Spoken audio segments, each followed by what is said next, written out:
as a racer, you read the rule book, but what you're actually reading is you want to read what's not in the rule book. Let's face it, racing, bull riding, it's made to be dangerous. Mm-hmm. People come to watch because people want to see the danger. Is this the announcement? This is the announcement. Ladies and gentlemen, you wanted it, you got it. The place for the untold, real, raw, and juicy stories of dirt track racing. It's Dirt Track Confessions. And now here's your host, Mandee Pauch Mahaney. Hello everyone, welcome to Dirt Track Confessions. I'm your host, Mandee Pauch Mahaney, and today we have an incredible human, awesome guest, great friend, and just genuine person joining us, Jerry Higbie. How are you? Good, thanks for having me. I was excited when you gave me a call about it. Oh, yeah. Let me tell you what, you were from the get-go probably one of my biggest supporters of the podcast. Yeah, well, I like to see people succeed, and I listen to a lot of podcasts. Oh. So I'm really into the podcast scene. And, we're gonna be diving into that. Don't worry. Yeah, and I like to learn about people that are on your podcast. I listen to a lot of Joe Rogan. I listen to a lot of different things, and it just interests me. And I like to see people I know succeed. So do what I can. Thank you. And you're jumping way ahead of me already. Way ahead of me. It's okay. Yeah. We also have my husband Mike joining us too. He's gonna have the deeper questions for me and integrate them in. But Jerry, so for anyone that does not know Jerry, he's very, very well known in the Northeast, and especially like the modifieds and the career that you've had for yourself. You have 10 track championships, plenty of wins. I mean, you've experienced quite a bit in your gym. You know, I've been racing almost 30 years. Well, I did race 30 years, and had a good experience with it. And my dad had cars, you know, through the 60s and 70s, so it was natural that I grew up in it, just like my son is growing up into it. And I've had a really good career. I've existed in racing 30 years, which is not easy to do. I think I raced just about 30 straight years. Wow. At Middletown without missing a race, a big buck race. Wow. Yeah, which is funny. Yeah, that's a lot. I missed the first one like 2 years ago. I had gotten a kidney stone and was sick, and it was actually in the hospital for a little while. I missed my first race. Still raced with a kidney stone? I didn't. No, I didn't. I was man down and out. But I think it was about 30 straight years without missing a race. It was crazy. You know? That's commitment. Yeah, no, I'm committed. You know, my dad, our whole family's around it. Just like Mike, just like you guys. You know, anybody that's racing probably that are listening to this podcast or involved in racing probably very similar. And it does create a sport for us that makes longevity if you choose to do it at any level. And you know, I never did it at a top level like your dad. You know, winning 900 races, I probably in my career may have won about 70. I would say. You know, which it was good. I was good at finishing. It's so impressive. That way. It's so impressive. Yeah, very a lot of top fives and a lot of top tens. And occasionally they'll put some stuff up from Middletown from like the last 15 or 20 years of top fives, and I think I have way more than anybody else, just because I was always able to finish. Consistent. You know, which is cool. I like that. Yeah, and I've enjoyed it. I love racing. Okay, yeah. So backing up a little bit, your dad raced. Your dad. My dad actually just owned cars. Okay, he tried racing like once or twice. But he was just terrible at it, hated it. But he technically raced. Loved building them. But he was involved at Middletown too, correct? They raced Middletown since the 60s. They had cars there. And when I was a kid, the name Bobby Botcher, raced for my dad probably from 1977 up to about 85 or 86. And he was probably the most well-known guy that they had at the time. Before that, and some of his friends had raced it. And then, you know, when I was a young guy, early 90s, they had Frank Cozy drove a couple of years, won a bunch of races with my dad's stuff. And they had a whole bunch of different drivers that raced their cars. So how did he get into racing then? I mean, the track's there. I think that's exactly it. Yeah. When he was a kid, he liked going to the track and really liked engines, really liked working on cars, and just became a natural thing. He tagged down with a couple of different race teams. And I think when he was a senior in high school, he said, you know what, the heck with it, I want to try to race something here and get a car going together. And him, and then a year or two later, his brother got involved, my Uncle Gary. And my aunt Bev actually, I think, lettered the first car. So, you know, everybody has a story of way back when, and that's their way back when story. It's a whole family circle. Yeah. So, we'll now introduce your son's racing now too. Yeah, 2019, 18, 19. When he was a little kid, we built him a slingshot and did all that kind of stuff, and he wasn't really that interested in it, but always interested in being hands-on, always being interested in being at the track, you know. at Eastern States for the 200s when he was like 10 years old. He would run my radio. He could run my race and tell me where I needed to be and where the other guys were and everything that was going on. We went to Syracuse. He was my radio guy in the backstretch. I mean, you've molded him well. Yeah. He could take a shock apart probably since he was about 12 years old. Can we have him? And yeah, exactly.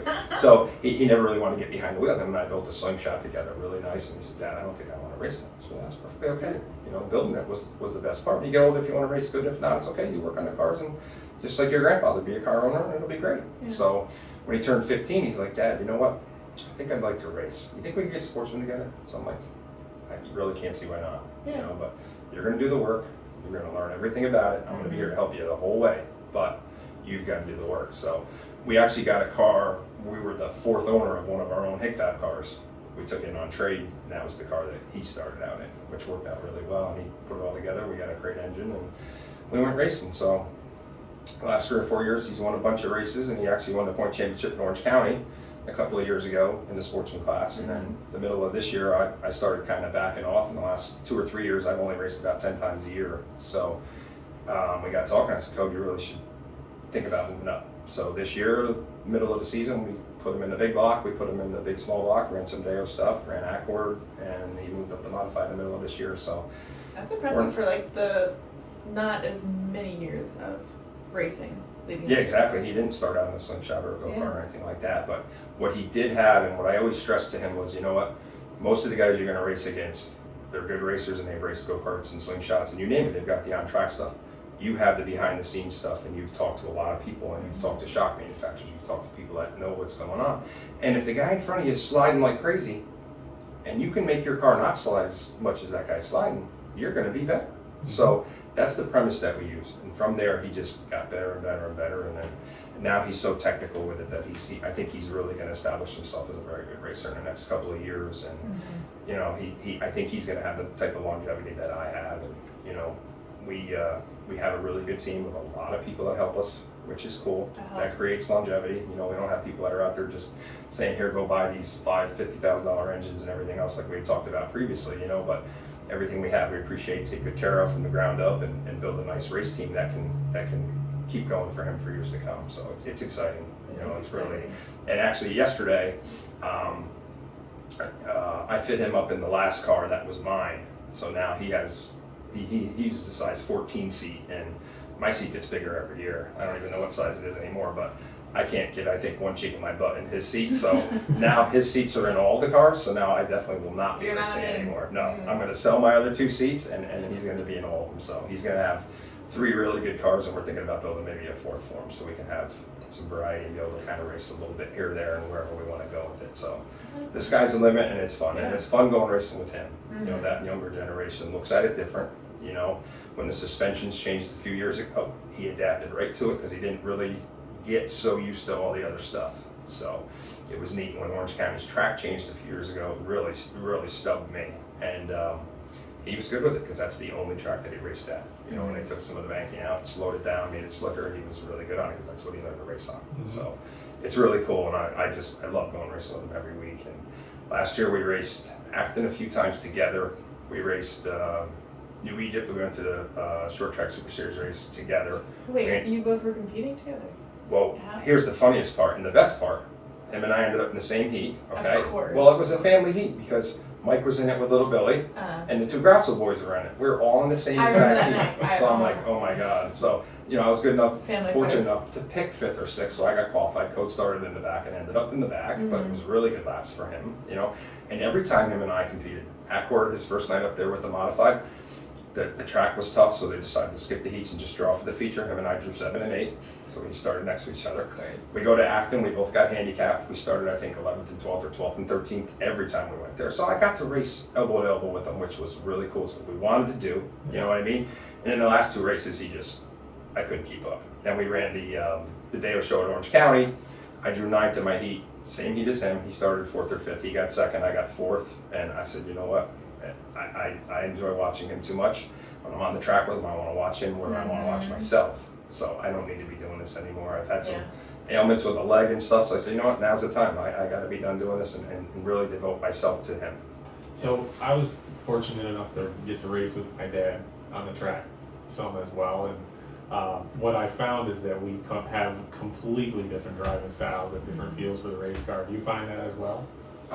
Pretty much, because most of what he started doing was the stuff that I did, So now he's probably 180 degrees different than what I would be, But the good news about having a kid like that, and probably for you too, is like the last couple of times we raced, he did my shocks, he did my springs, he smashed all my stuff, got all my stuff ready, so I felt a lot more competitive. Mm-hmm. Wow. You know what I mean? And he Wow. made me feel a lot better than I can make myself feel, because he had been doing that anyway. He had been helping me quite a while anyway. So, now it's time for me to really be able to help him and make him better. And we went to Acworth the end of the year. I think it was the last race or two, and he went up there and we brought his little spec motor up there, and he started ninth, and we had he was having trouble sticking it and stuff, and I was able to help him that night, and he almost won. He got second the last night at Acworth, and it was cool, and I was able to help him with that. If I had been racing against him and with him, I don't think he would have won as good.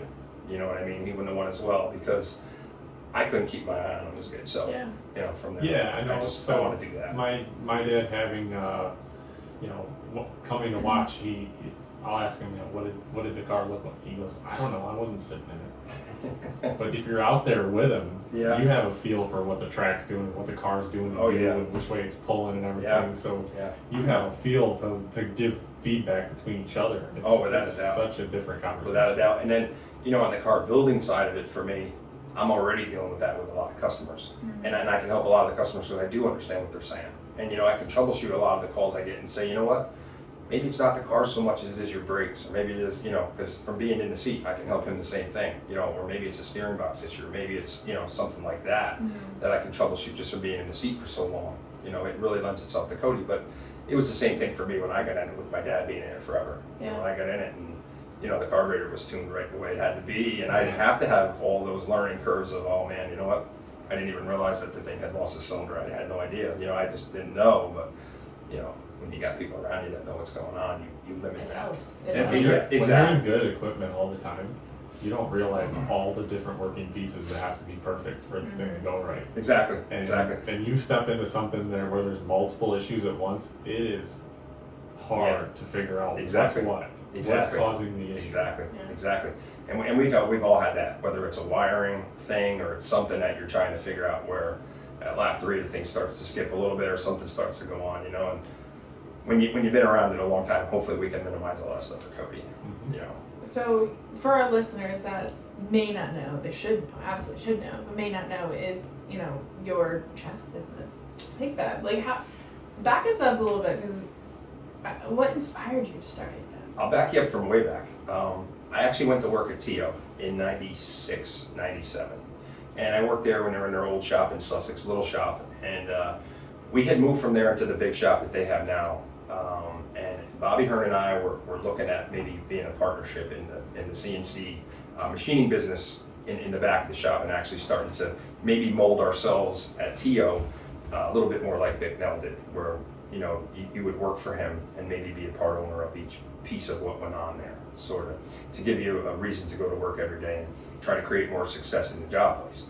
So we had done that, and we started getting some CNC stuff up and running, and a little while into it, I realized it really wasn't going to work out for me like I'd hoped. So 2003, I actually left there and started my own fabrication business with absolutely no intentions of building race cars. Doing some body stuff and that, and then doing some. I did a lot of stainless work for some factories in our area and stuff like that. And I think it was, and that was 2003 that I went into business and rented a nice shop from Donnie Elliott's dad right near the Speedway, and it was neat. And then bodied a lot of cars, started doing bumpers and rub rails and all that kind of thing. And I still had some T.O. cars, and I had some PMC cars, and then I'd gotten Bicknell cars, and I think it was like 2011. I just wasn't comfortable in the car, and I'd taken it apart, and I was going to get another frame and a body from Randy. And my dad used to go racing quite a bit with Tim Fuller, with the J&S guys, the Smith Brothers 74. He would drive their truck all over, and they went to Volusia. It was like 2011, I think. I had just gotten done driving for the 66 guys with that, paving guys, and Petruscas. And I sold the frame and body, and I said to myself, you know what? I got a jig here. I've got everything to build a car. I'm just going to build a car for myself, because I want the best of all the worlds. I've had a T.O. and I've had a PMC and I've had a Bicknell. I want to try to take what I like with everything and just build a car, you know. So while my dad was in Volusia, me and a kid, Richie, that worked for us, I said, you know, I said, I'm gonna order everything and let's just start building a car. It'll be fun, you know. So we built the car in 2011 and it was cool. And Jackie Brown was one of our customers and friends, and he came down and he says, you know what, why don't you build me a car too? Because I want to do something different too. So I'm like, oh, okay, what the heck, you know. So 2011, 2012, we built one, then we built two, and then the following year 2 became 4, you know, and then 4 became 8, and then so on and so forth. And like this week we'll build our 450th car. Like, so from not really intending on doing anything, like since then we've done like 40 a year, you know, which for a group of 4 of us is a lot. It's huge. You know? Just for fun. It's huge. And it started out just, It's still fun. Well, you know what, it is fun, and I do love what I'm doing. I really do, and it is fun. You know, but going through all the highs and the lows, you know, people come and go. Your dad had gotten his last win in our car, you know what I mean, which is cool, and we're always proud of that when it pops up on our Facebook memories. I sent it to you one time. He's it's still just like, mad that I sold that car. Yep.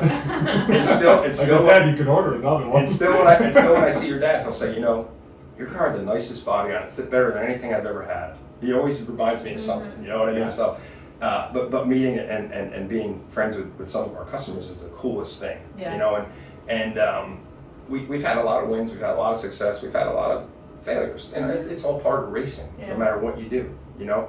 But we don't market ourselves as a giant company. We don't market ourselves to try to be in Bicknell's eyesight, you know what I mean? We make everything kind of fit off the Bicknell stuff. I'm really good friends with Randy. Randy helps me a tremendous amount. He's a good friend of mine. Matter of fact, when Cody won his first sportsman race, it was during COVID when we were all parked and there was no crowd. We were kind of all parked near each other at Middletown. Cody won his first sportsman race that year. And when we were walking from our trailer to walk down there, I had a text from Randy saying, I am so excited for you to be able to stand in victory lane with your son. Awesome. You know what I mean? Like, and when we first started building our own parts and stuff, he said, you know, Bicknell, we can build you anything you want, put your name on it, whatever you want. So I've never looked at myself as a competitor. They do more cars in 2 years than we've done in 10. You know what I mean? And I don't fight that. You know what I mean? Right. I enjoy it. You know what I mean? Learn from it. And we're building good stuff, and we're making stuff so that it fits good. It's working well, you know. I didn't count how many championships like last year we won, but the year before we won 11 championships, which you wouldn't even know it because we're not big on, oh, look at us, you know, but we enjoy what we do. And that's the biggest thing. And we pay our bills, we enjoy it. We try to get things done when we tell people we're going to get it done, which is hard to do in racing.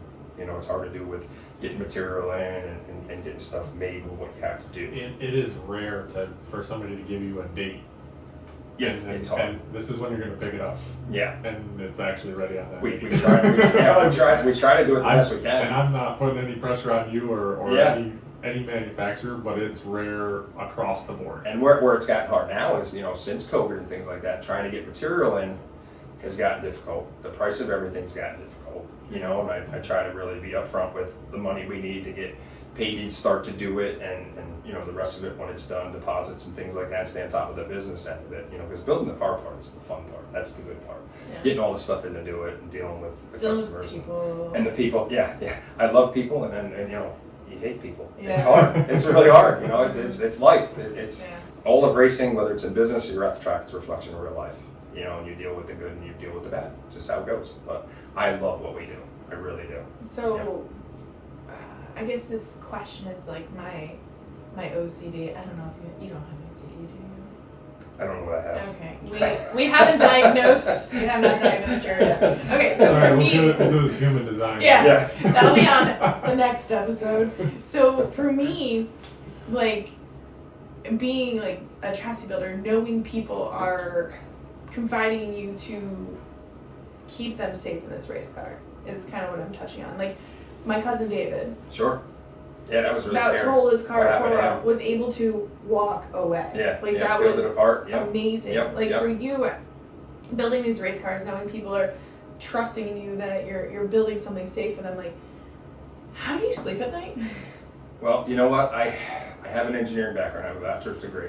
You know, not that means you build the best things in the world. Yeah. But I have a pretty good idea of it, and I crash tested a lot of my own stuff. Okay. And I think that's more important. The on-track stuff is more important than anything else. And when you have a crash like what David had, you know, he ended up parked at Port Royal. For anybody that doesn't know, he ended up parked at Port Royal on the front stretch, and the guy running toward the back really cleaned his clock at full speed and just tore his car to shreds. And, you know, our cars are built to take a hit in the front. They're built to take a hit in the back. They're built to take a hit in the top of the cage. But you know what? When you get hit from certain angles, from certain sides and all that, you have some really big wide open spaces that you really can't do anything about, you know? And that's the scary part, that's the hard part, but we try to learn from every single thing that happens and try to limit it the best you can, you know? And I do worry about it. I worry about all of our customers. But I worry about all my friends. I worry about people in Bicknells or TOs also, you know, because let's face it, when we get in our cars, we're just looking at your dad's old car that's on the jig downstairs that he's restoring. You know, the sides of the cockpit and things on our cars are this big, and our front bumpers actually are slightly smaller than that. So they can actually still just about get inside with you, you know? So there's still certain things that are on my mind all the time, no matter what. You know what I mean? Like how scared you were when your brother's throttle stuck. Port Royal also. You know, that's scary. But you know what? Those cars are really designed to take a good frontal impact. That's a very common impact. Good chance it's probably going to be okay, which is nice. You want to go, you don't want to try and whip the car around, just head on. Yeah, and you know what? That's a lot of reasons. It's scary to say that. You want to hit with the front bumper because financially, the frame in the front bumper is cheaper. You rip the wheels off it, it's a lot more expensive. And there's a good chance hitting with the front bumper, you can continue racing on. So, I mean, they have that curved design in the front clip that folds easier. Exactly. Right. And the same thing in the back. You know, when we look at our rear clip design, very similar to the Bicknell, like our whole top perch in the back is designed when you get back into the wall to fold up. You know, it has to fold up to a certain point because, you know, years ago, you guys weren't around because you're a little younger. But like I think it was 85, you know, Richie Evans and a whole bunch of guys got killed in these Troyer cars and these asphalt cars because the cars were built so rigid that when they hit the wall, it was the driver taking the impact. You know, you have to have crush zones, you have to have crumple zones, and a lot of it is just from what you've seen in your life, what I saw at TO from people that had crashes, what I saw as a kid when my dad had Olsen cars, when he had Kneisel cars, when he had home built. Back in the day, he'd have a Brightbill Kreitz chassis when I was a little kid. You know, I've been learning about this stuff since then, where they can take a hit, where they can't take a hit. You know, and let's face it, you know when you're worried when you get wrecked that I don't want to get hit there. I don't want to get hit like that. Even watching the Chili Bowl the last couple nights, a couple of those guys got flipping on top of the wall. They were hitting down on the cage or the top of the wall. I saw a couple of cages. Well, you know what? That's not because the cage didn't do what it needed to do. It's not supported. Same thing with the Bicknell or any other car. When you roll it, and especially if you get on top of a wall or something like that, they're going to come down some. They're going to come down some, but they're not going to fold up onto the driver. Yeah, it absorbs some of the impact. Some of the impact, but didn't come far enough to hit the driver. Exactly, and I've had a few customers say, you know, I rolled this thing really bad, the top of the cage is Voto, I want to bring it down to you. And I've looked at them and I've condemned them and said, listen, this thing did its job once, let's not race it again. You know what I mean? And that's the stuff that worries me. There's some people that have been able to pour the power cars back out, go race them again. It's not the same. Things like that, it's not the same. No. You know what I mean? That worries me more than just anything else is what people do on their own with it when they have it. You know, I'm all for making anything better. Like when David had his crash, you know, Marty Resnick was on the phone with me and says, I have some ideas. I have some ideas for the next time this happens. We can call them Marty bars. We'll get them put in everybody's cars.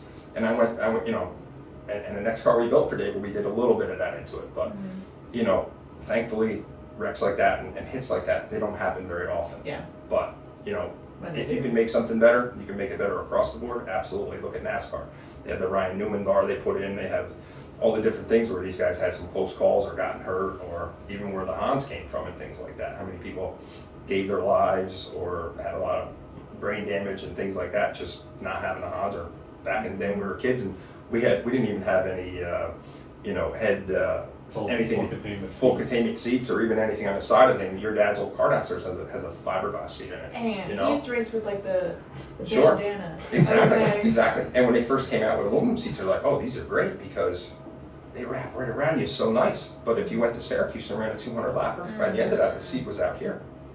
You know, I remember one of the fancier seats out by us, Roger Horvath, was building was a Ridgeview racing seat. They came out, I was like, oh my God, this is the coolest thing in the world. You gotta like turn sideways to get in it. This is gonna be the safest thing in the world. And when Syracuse was over, the seat was like this. It was like just, I felt like I was falling out of it, you know? But it was safe because it had a little bit of give to it. You know, that's what we thought anyway. But Technology's come a long way because people have hit their heads and because people have hurt themselves. That's how we learn. That's how we learn. Unfortunately. Well, that's how you learn in life too. You Yeah. fall down, you know how to do it.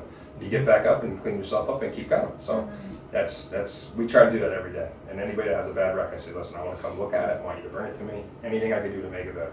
You know, so knock on wood, we've minimized it. You're never going to do away with it because let's face it, racing, bull riding, it's made to be dangerous. People come to watch because people want to see the danger. People want to see the guy 3 wide up on the outside looking like the throttle stuck. People want to see that guy occasionally climb the fence. You know, Flemington's allure when we were kids, their allure was that wooden fence that would suck people in, and you know, they'd come to see your dad win, but they'd come to see the cars go for a tumble too now and then. So it has to be dangerous to a certain extent, otherwise there's no excitement. So, well, it's gotta be living on the edge. Could be, yeah. It's to some extent it needs to be. Flemington specifically was a dangerous enough track that the guy that was the least scared of it won the most races. Sure. Right? Absolutely. It wasn't a follow the leader race because there was somebody that could outdo the rest of them. Sure. And if the track's too easy, then we can all do it, and it's not that exciting. Right? Exactly right. Exactly right. That's what it has to be. And a side note to that, my dad's '97 cars only went to Flemington one time, and they came back. Pictures of it up the wooden fence. Yeah, it was perfect. And he was a couple of laps down. It was a track race, and they were just trying to get some points. Oh, geez. So I thought that was interesting. Me, myself, I only ever went to 2 races at Flemington. Went to the last dirt race and the first asphalt race. It's the only 2 times I was ever there. And I wasn't able to race the dirt because I wasn't racing back then. So back to your history with your father. Was there any relationship to your dad owning cars and building cars and you eventually? I mean, it seems like the way you explained it, you kind of went off on your own and did it. Yeah, it's funny how that worked out. Like what I did had nothing to do with my dad and my Uncle Gary. Like my Uncle Gary and my dad got me involved in racing since I was a kid. And they would go to, like if Jack Johnson got a brand new car, my dad and my Uncle Gary, they would go up to Jack Johnson's and spend a weekend, whatever they were doing, kind of copy whatever he got. And then they would build it themselves. They'd play cards all night. I don't even know how these people existed like this, you know what I mean? Wouldn't sleep. So they did all that. So growing up, we always did our own bumpers. We always did all our own stuff and all that. But I never, ever thought I'd be doing any kind of thing. I never wanted to do it. Went to college, did all that. I'm like, I'm not going to do this kind of thing. But we did it to exist. My dad and my uncle did it to race. They did it so they could keep racing. They never sold anything to anybody like that. They just did it so they could keep racing, you know? And it really worked out good. And same thing, it gave them longevity in the sport. And so really what my dad and my uncle did didn't have anything to do with me going into building it, which was funny, but they gave me the racing addiction. You know, my Uncle Gary's actually the one that got me involved in getting behind the wheel, saying, hey, if you want to race, now would be a good time. We have 2 big blocks. If you want to learn to race, you can get started doing it. Kind of like Cody, I didn't race my whole life and all that, but when I was 18, 19, he said, hey, you want to try? Let's go do it. You know, so that's actually how I got my start, behind the wheel. And then from there, it's just an addiction, and then enjoying. You can't stop it from there. Right, and enjoying building things. From when I was a kid, they certainly put, my Uncle Gary taught me how to build bodies. He taught me how to construct things, you know, and my dad, and that hands-on stuff, just, that doesn't leave you. And when you like doing it, it's cool. And then once you go into your own business, you have to add into, you know, dealing with the public and dealing with people. That's a whole other avenue that you have to learn, and the business and accounting end of it is still always going to be a work in progress no matter what, you know, and how to make money with it is another thing that's tough, you know. Then you got to start getting automated. You have to start putting more things in more people's hands more often, and you get paid more. And it's, you know, that's where I'm at now, is trying to make the business so it's better yet. You know, so it's been an interesting voyage. I'm 51 years old, and I feel like building cars and bumpers and you name it since I was probably 8. So it's probably over 40 years I've been doing it. And what year did you establish the name Hig Fab Chassis? Really, it was Hig Fabrications in 2003. And Hig Fab Chassis started really 2011, 2012 is when I first built the first couple of cars, which you know, it was neat. You know, it was, and it's been fun. It's just been an adventure. But if I, you know, decided to do something different tomorrow, like we talked about earlier, I did it so hard for so long, and I enjoy it. I live it, I love it, I forget it. I can do it. You know, it's live it, love it, forget it. That's right. That's right. That's the motto. Yeah. And if you're gonna go racing, you're gonna play sport, you're gonna do anything you do. Yeah. That's how you gotta live. Yeah. You know, no matter what. You know, you get there, you do it as hard as you can. Do it for as long as you can, and then when you pull out, and you're not doing it, you forget it. You know, you go racing. That night when you leave, it's over. Tomorrow's a brand new day. Tomorrow's a new race. You win the night, you're a hero for that night. That's great. Then the next time you go race, you don't qualify, and you say to yourself, I'm terrible at this. And that last race never leaves you, whether it was a win or it's a crash, whatever. And business is similar to that. You know, if we have a bad customer experience, somebody doesn't like the cars, and you can't help somebody with it, it's hard. You know, it's you know, when you fail or whatever you might call it, not succeed with a customer, it's hard. You know, it's the same with racing. Yeah. I had a question wrote down of how do you keep up with the changes in our sport? So like 5 years ago, they switched us to left side panhard. Not necessarily like a rule change, but just an adaptation that most people ended up on. And for me as a driver, it changed everything. Sure. So for you as a manufacturer, it had to be... To me, that's our hardest part, because we're not dealing in the numbers that say Bicknell is. You know, with the amount of cars that they have and the amount of feedback that they have coming back, we don't have those numbers. And a lot of the numbers that we have very strong car counts, like Southern Tier, Sportsman, a lot of modified stuff there also, but like Super Dirt Series wise and all that, not a lot of big block stuff, not a lot of that stuff. So I'm not getting a lot of information directly. You know, thankfully I'm in the business and been around it long enough to have friends like Mike, friends like people that kind of keep me in the know, friends with all the manufacturers, friends with all that kind of stuff. You need to be. Right, and we race a lot of our own stuff. Yeah. So normally when I tell somebody, listen, try this shock combination, try this, try that, where are you at? I probably 9 out of 10 times I'm gonna be able to help them, but it's been because I bolted it on my car, bolted it on his car, heard so-and-so bolted it on their car. And you know what Bicknell has to do, and Tio has to do the same thing. You know, when Matt Hearn's out with Tio and he's out with Tyler Dipple trying whatever they're doing at Oswego, they're going to put that in their new cars. And that's what we do. Try to go racing as much as we can. You know, we have a small batch of people that will go to Florida and race in the beginning of the year. We have, you know, a few people that will run some of the trail races, and you know, track to track we normally have 2 or 3 or 4 guys that are pretty good, you know, that we can get some information from. But that's definitely the biggest challenge, is staying current. Definitely. Mm-hmm. Yeah. So Grandview, Big Diamond made an announcement that in 2025 they're going to go back to only right side panhard bars. And I mean, what do you think about that? Well, as I sit here, there's 2 of me. Okay. From a driver's standpoint, I love it, because as a 50-year-old driver, the left side panhard bar has been tough on me. I go to a track that's rough, hitting my head, physically having ailments after has been tough for me. Getting to know the new suspension's been tough for me. But looking at it as a manufacturer, they're taking a giant step back in technology of, look at what all we just did, putting the left side stuff on it, making the cars handle so much different. How can we take something that's nothing and outlaw it? It's not like it's an illegal part or something that's taken out of the space shuttle. You know, it's moving a bar from this side to this side, you know? So as a builder, I say to myself, it's ridiculous. As a driver myself, I'm okay with it, and I understand why they did it, because Big Diamond and Grandview are on an island of their own. They have their own racers, and they're big guys. You know, your Cressleys, Von Doren, Strunke, Dwayne Howard. The last 10 years or so, they don't step out of there a whole lot.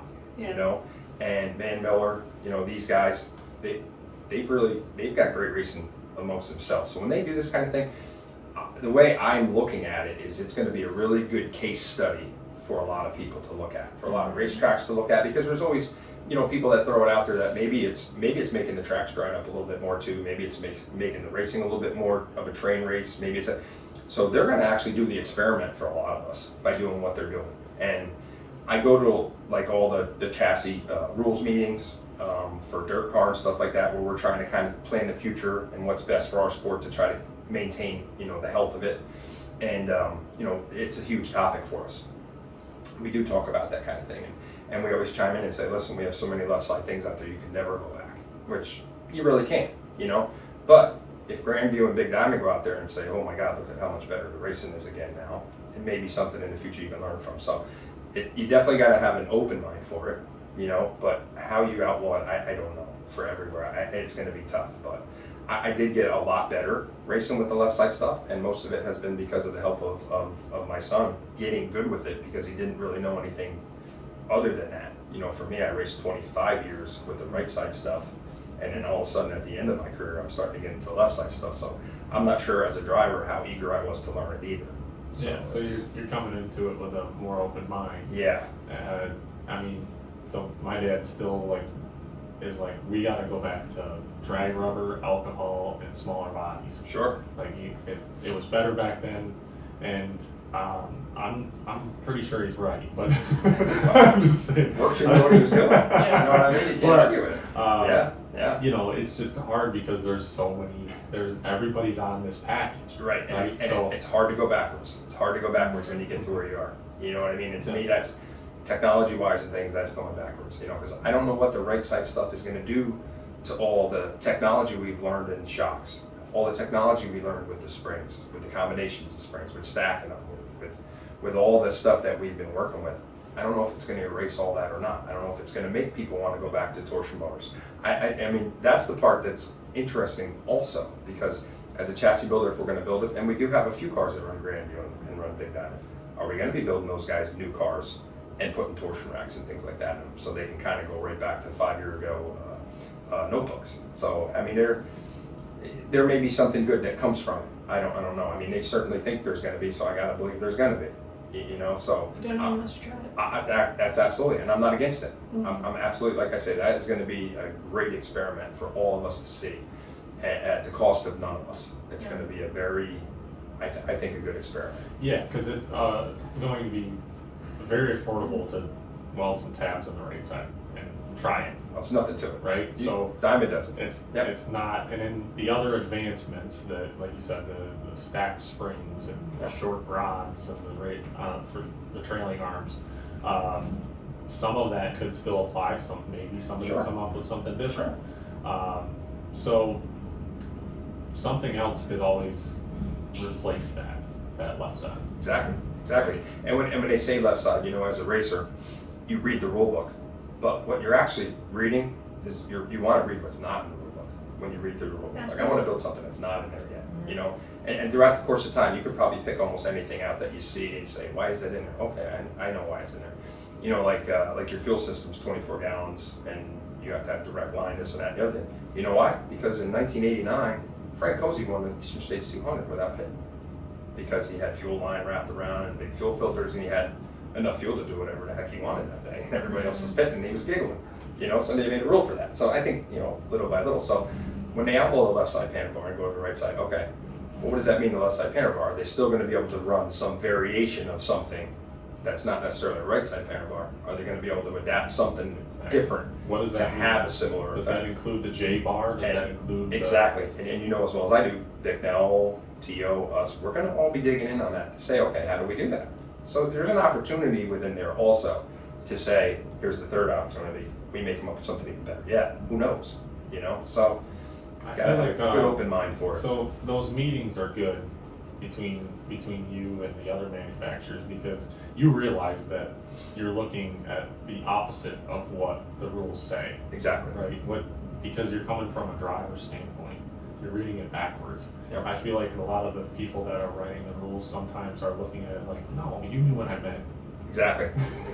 I knew what you meant, but that's not what you wrote. Right. Yeah. Look at some of the windows that came out this year at Super Dirt Week. You look at them, you're like, all right, that's illegal.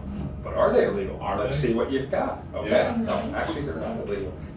And then a lot of that stuff's kind of trivial, and it's really cool for conversation. It's cool for pictures, but I think some of that it's just to talk about. Yes. Probably didn't gain any performance advantage. Exactly. But Keeps everybody. Hey, look, you better write this rule better. Keeps everybody satisfaction. I call it the gray area. It's the gray area. It's the gray area. Exactly. And we'll leave those dirt rules meetings in the last probably 8 or 9 years they've invited me to go to them.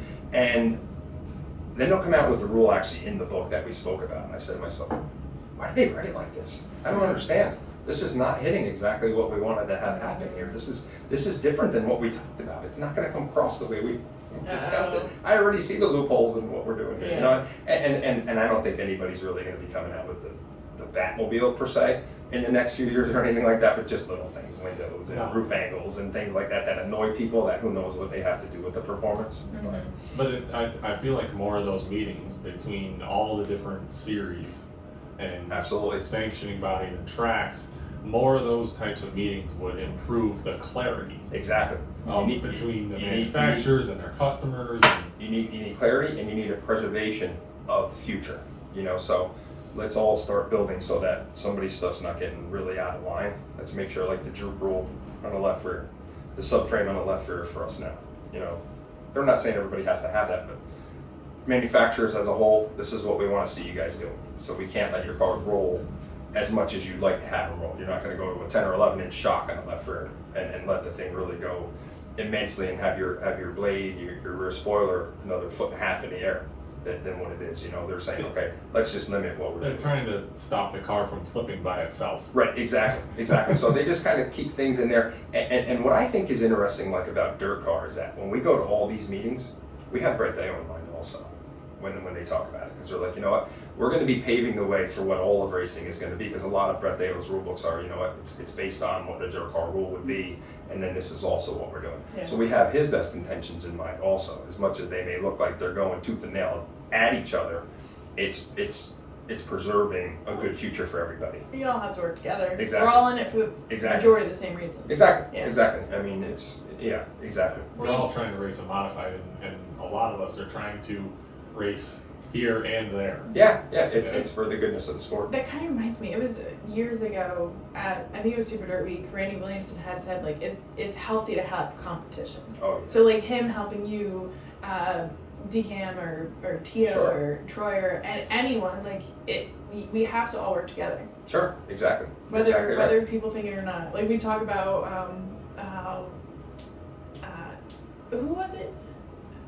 Tom Cardone. You were talking about how they created the draggers. Yeah, the not camaraderie. Pick me up here. Yeah, so they had the snake. Yeah. Tom Cardone. Yeah. And the mongoose. Yes. And they were friends, but they created a rivalry. Yes. So that they could market themselves. Absolutely. With Hot Wheels. Yeah. Right? And working together, but it didn't look like they were working together. Yeah. Well, that's the old Jeff Gordon, Dale Earnhardt thing, right?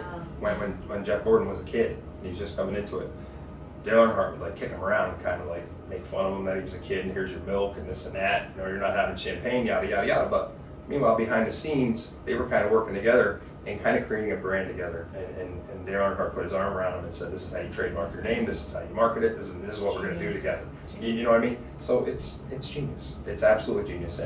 And all of us chassis manufacturers, I don't feel like anybody's pitted against one another. We're all in it for the goodness of the sport. I had a customer I mentioned earlier today.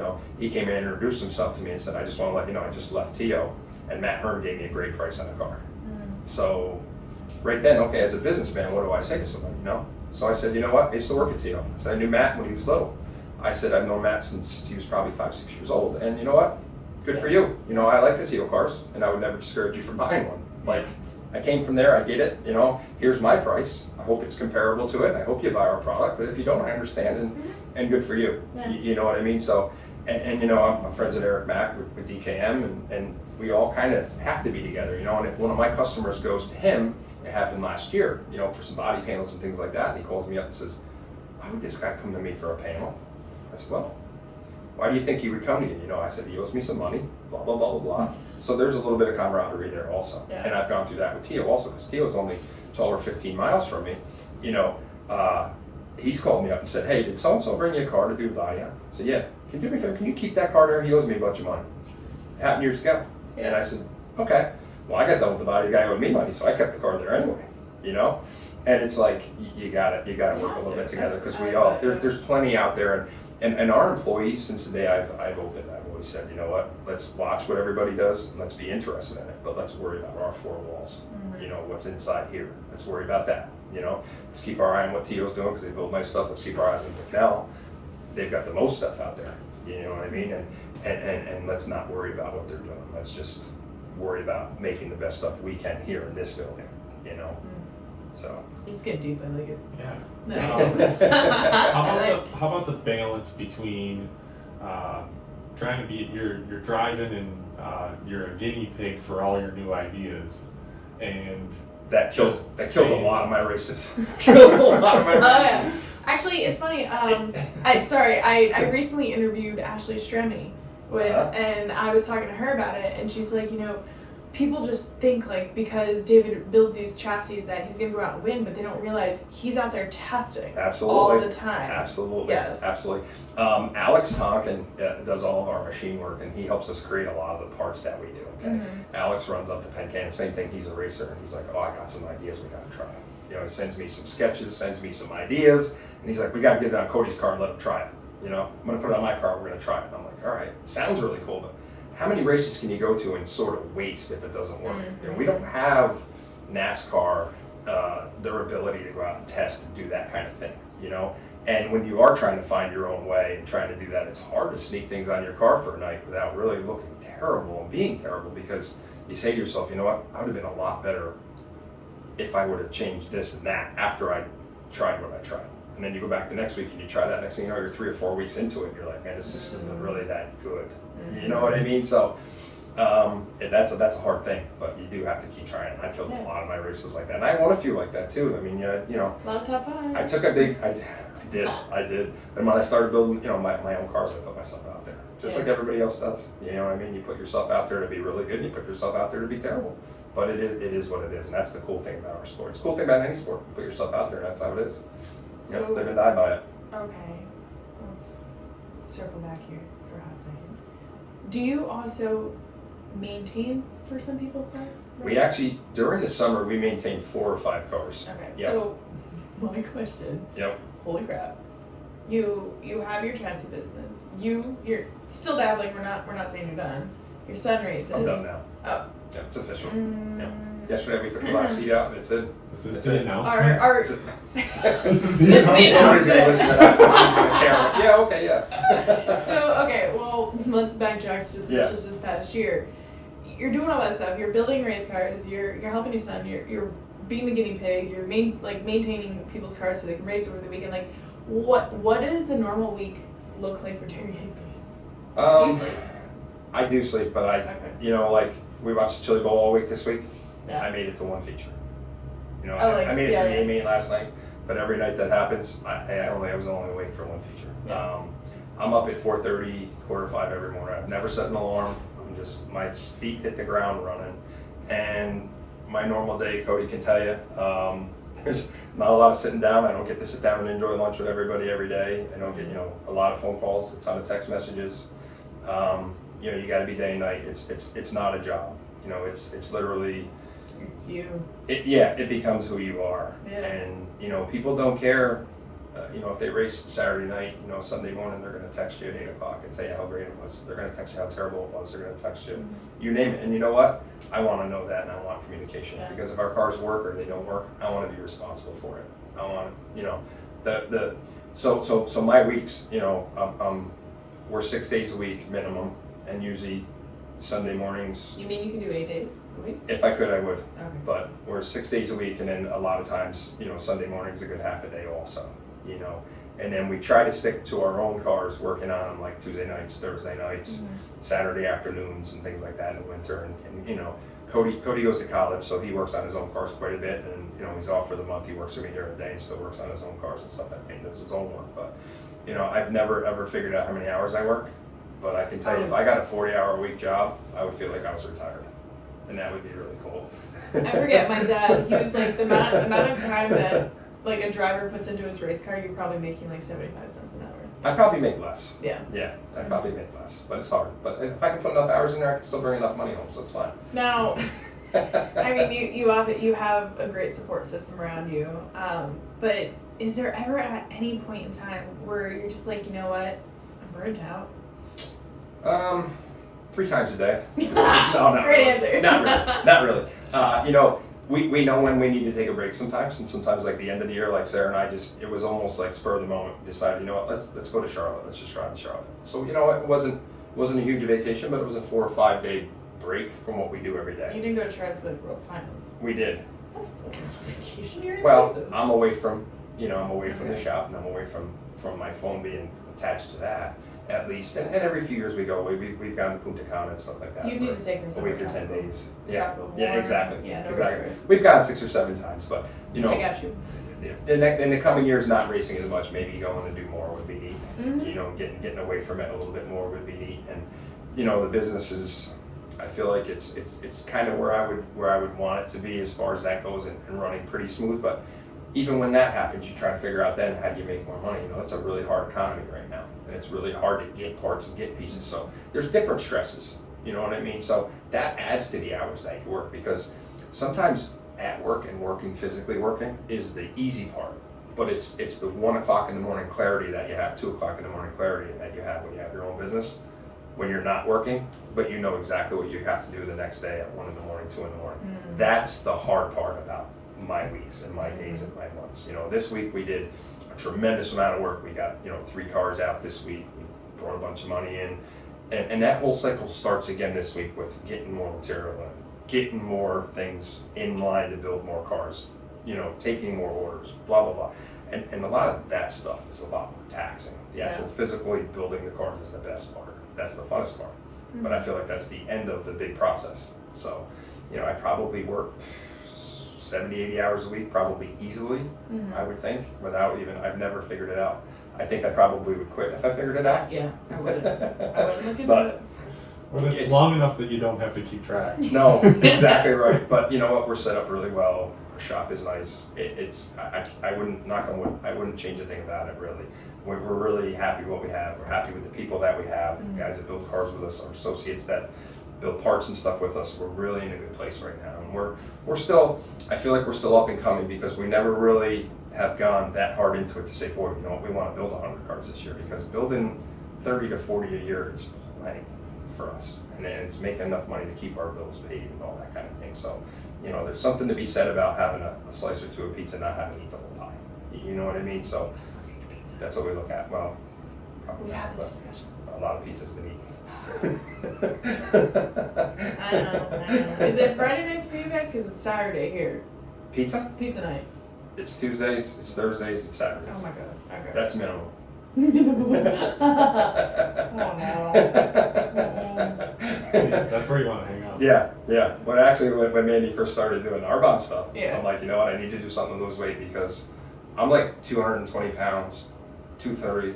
You know, when I was 210, I felt like I was heavy. Now I'm like 220, 230. And she's like, I can totally help you. I got you covered, blah, blah, blah, blah, blah. So I'm like, great. So I did that for a little while. So now I'm sitting here, I'm like 250 and getting older, and like. The pizza nights, bro. Yep, exactly. So some of my friends got involved and bought some stuff, and then he goes ahead and says, hey, Mandee, you know, we eat a lot of pizza at the shop. So a couple of my guy friends there at the shop, you know, and next thing you know, she knows I'm eating all this stuff, blah, blah, blah. It is. Busted.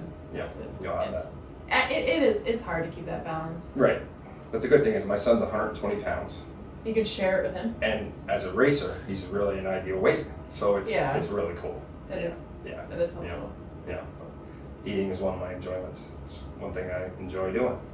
It's tough. You guys have like family dinner at night? Yeah. Or breakfast? At the shop we do. You know, Family Tuesdays, dinner at the shop. Thursdays. How you know, far my is the dad's shop there. near the house? Is it right It's there? not far. Sarah comes out a couple of times a week. You know, it's 15, 20-minute ride. It's not Yeah. bad. You know, it's close enough to be convenient, but not too far away to be. You know, it's convenient. I don't think I'd want the shop to be right on top of it, or have the shop at the house. You know, that'd be tough. But That was always the thing with we my got a dad. nice setup. Growing up was kind of like you said. I forget our motto already. Forget it. Something. Forget it. Live it. Love it. Live it, love it, forget Forget it. Yep. 6 o'clock. Oh. What? Did we just Did lose we win? electric? I think we just lost electric. Are you kidding me? I think That's you're right. never happened. I don't have a light. This is the darkest room ever. Wow. It's been so windy. Are you afraid of the dark? I'm looking for my phone, but it's recording us right now. Oh. Sarah's like, Lights out? Yeah, there's one light on. Maybe it's the fire light or the And emergency exit. yeah, probably emergency. Oh, there it is. God, that scared the shit out of me. I thought we were gonna die. Anyone else? No. You heard? Yeah. Yeah. Oh, because we had our heads on. We haven't been Do you hearing want to them. like It's Yeah. been like that the whole time. It's been like that? Yeah. Yeah. We can't hear any of that. We Yeah. can't look All at we can hear is each other. Yeah. Wow. That's all we can hear. like some sort of, there's gonna be a tree that flies through that door. Excuse me, what exactly? But we can't end there. We gotta wrap it. Absolutely, we're not ending it on. They died. They're gone. They died. And everything's erased. Okay, here's the hoping. What's that? I'll come back. You come back. Absolutely. Now it's just a brownout now. I think we're going to just try and wrap Yep. wrap this up before we all go down with the ship. Yep. So we're not, we know we were kind of discussing pizza for a hot second, and then we lost electric and blacked out. So everyone's okay. Seems like it. We're okay. Heart rates are a little better. Yeah. You know, I don't want to say like the certainty of like the state of Middletown, Orange County, and all this stuff, but like with Middletown being literally in your backyard, like your playing field. Middletown is. You know, sure. What do you feel the future is for like for you, for your son, for that's moving forward? That's really been the hot topic around us. You know, with Orange County, kind of the last couple of years, knowing what the fate is probably going to be. You know, it's going to be gone. Has been hard for us. You know, for me personally, growing up, I went to high school. I graduated high school right across the street from there. Mm-hmm. So every day of my life, I've been near there and by there, and grew up racing there, and grew up going there my entire life every week.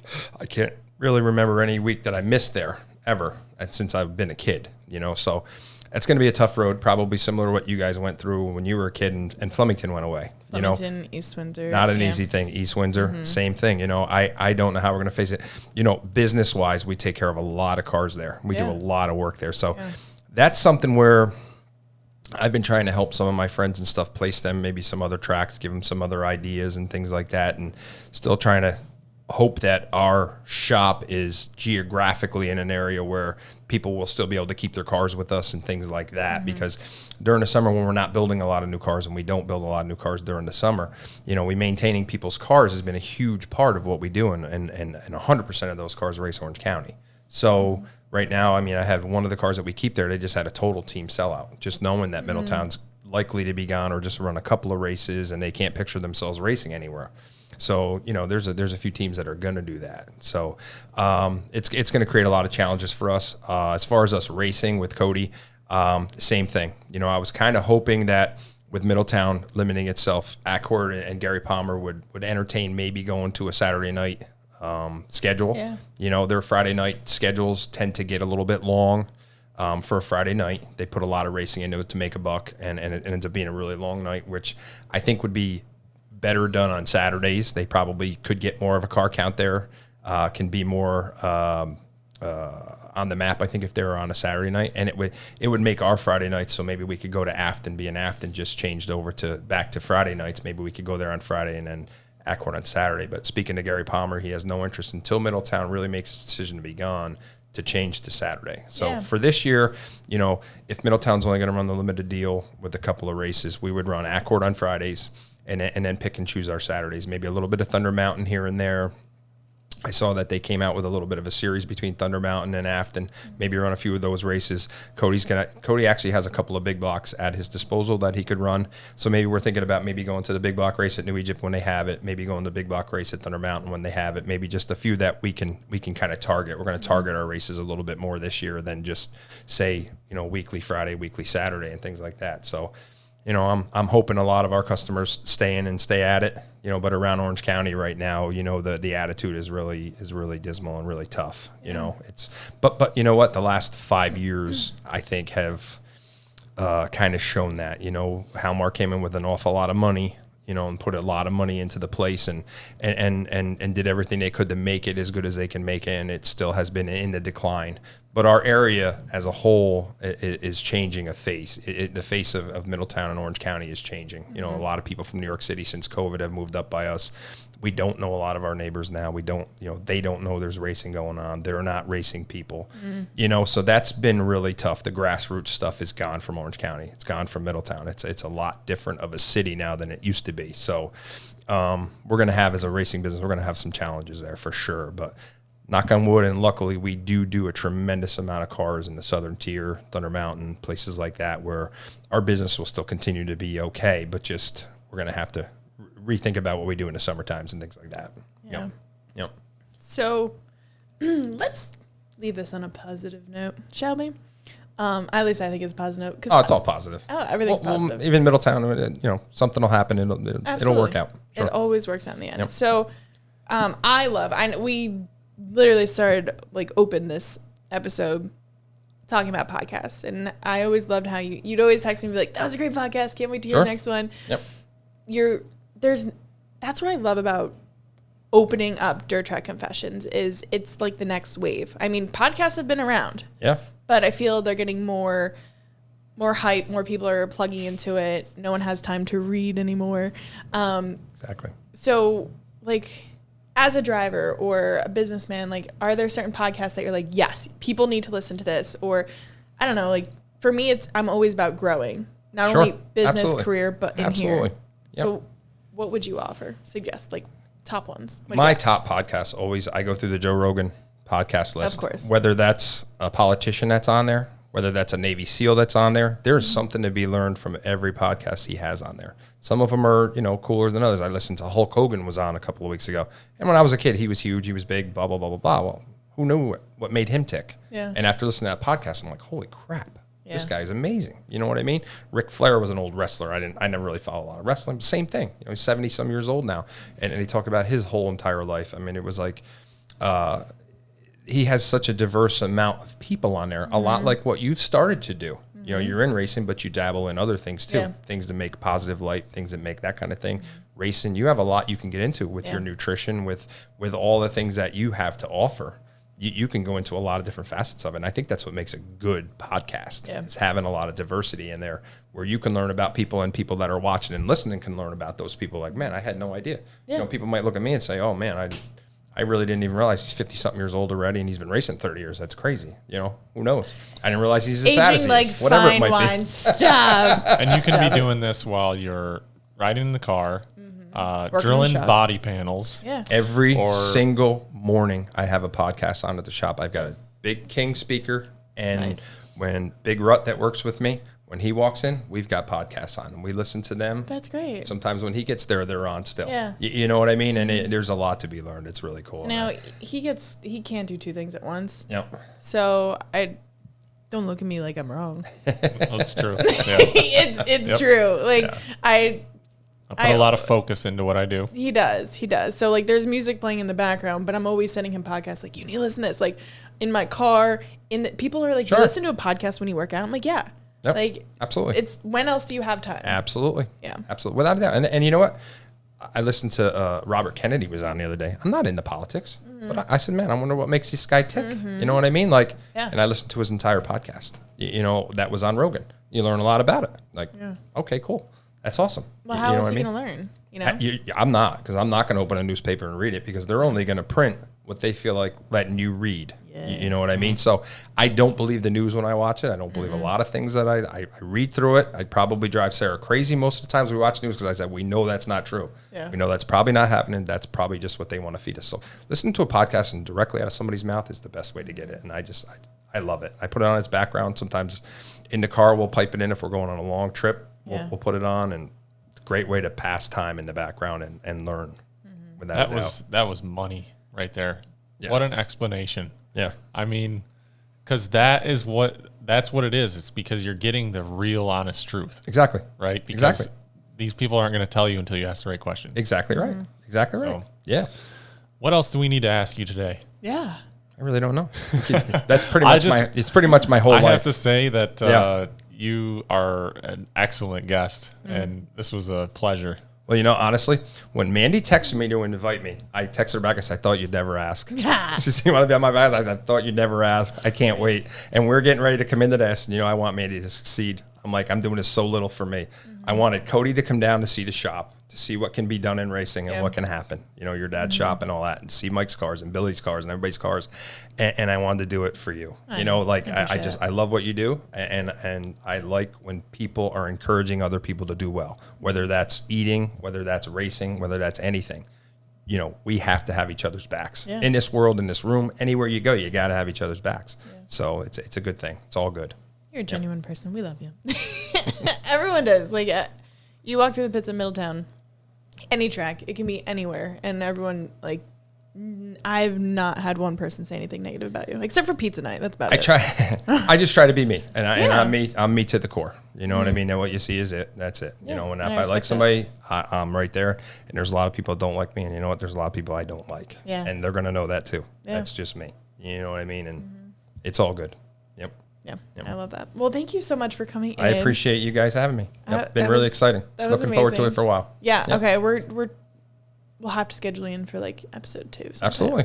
Nope. Would love that. Get in there. I'll do some co-hosting when Mike's racing or doing whatever he's got to do, and I have time on my hands because I'm not racing. That'd be great. There you go. That'd be great. You can be the fill-in. That's fantastic. Yep. I love it. Well, thank you so much, guys. I really hope you all enjoyed this. If you did, please like it, share it, tag us, tag Jerry, tag HigFab. You guys got social media. We do. We have Facebook. Hig Fabrication's got a Facebook. We're pretty cool. Oh yeah, we're we got right there. Facebook. I'm terrible with the marketing. It's okay. And you know what? I'm not all about it. But now and then I create a little bit of content, and then all of a sudden my phone rings, and I'm like, oh my God, these why people did I saw do our that? they saw our new floors. I'm like, well, of course you could just put them on Facebook. I'm like, all right. I marketed myself for a minute there. Yep. So it's cool. Well, that's what I was thinking of early when you're talking about your business. Your business is more word of mouth. It's building the trust, the relationship. My business is 100% blue collar. Love that. It's within the confines of our building. We do no advertising at all. Yeah. You're not going to open the paper and say yes, none of that stuff. It's word of mouth. It's good words by you guys telling other people, and that's what gets a lot of people in our door. And then once they're in the door, we try to keep them there with giving them the best service we can. It's So real. it's tough. That's amazing. It's amazing. You're doing great. Well, thank you again, and everyone like it, share it, and we will either see you at the races or we will catch you next Tuesday on our next episode. Thank you. Perfect. Thank you, guys.